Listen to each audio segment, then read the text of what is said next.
TV 9 news కి స్వాగతం। అశ్వాపురం మండలం బూర్గంపాడు మండలం అన్ని కార్యాలయాల్లో జెడ్పీటీసీ ఎంపీటీసీ దరఖాస్తులు స్వీకరించబడుతున్నాయి। ఈ నెల 20 నుండి 25 వరకు నామినేషన్లు జరుగుతున్నాయి। ఎంతో కాలంగా ఎదురు చూస్తున్నటువంటి ఎంపీటీసీ జెడ్పీటీసీ జరగడం ప్రజలు ఆనందాన్ని వ్యక్తం చేస్తున్నాయి। మన మనుగురు మండలం 14 ఎంపీటీసీలు 1 జెడ్పీటీసీ స్థానాలు, అశ్వాపురం జిల్లా పరిషత్ 12 ఎంపీటీసీలు 1 జెడ్పీటీసీ, పినపాక మండలం 9 ఎంపీటీసీలు 1 జెడ్పీటీసీ, గుండాల 5 ఎంపీటీసీలు జెడ్పీటీసీ, కరకగూడెం ఎంపీటీసీ, రైతు 1 జెడ్పీటీసీ, బూర్గంపాడు ఎంపీటీసీలు 17 1 జెడ్పీటీసీ। ఈ రోజు నుండి నామినేషన్ ప్రక్రియ జరుగుతుంది। పరిశీలిస్తున్న మండల తహసీల్దార్ మణిధర్।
ఇక్కడ భార్య పడుతుంది కాదు ఇంతమంది కష్టపడి చేసి కరెక్ట్గా చెక్ చేయండి,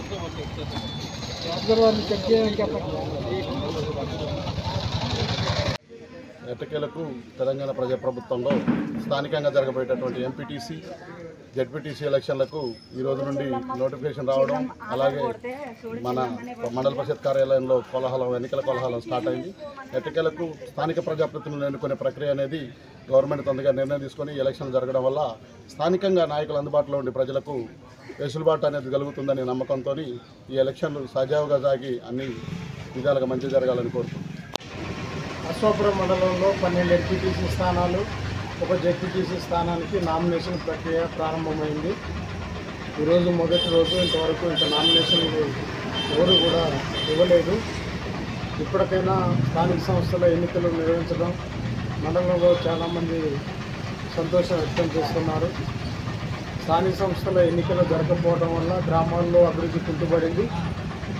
త్వరలోనే ఇప్పుడు ఈ స్థానిక సంస్థల ఎన్నికలు పూర్తయితే ప్రజాప్రతినిధులందరూ ప్రమాణ స్వీకారం చేసిన తర్వాత కేంద్ర ప్రభుత్వం నుంచి రావాల్సిన నిధులు మండల పరిషత్తుకు, గ్రామ పంచాయతీలకు రావడం ద్వారా గ్రామాల్లో అభివృద్ధి జరుగుతుందని, ఎన్నికలను నిర్వహించడం మంచి పరిణామం అని మేమంతా ఆనందం వ్యక్తం చేస్తాం।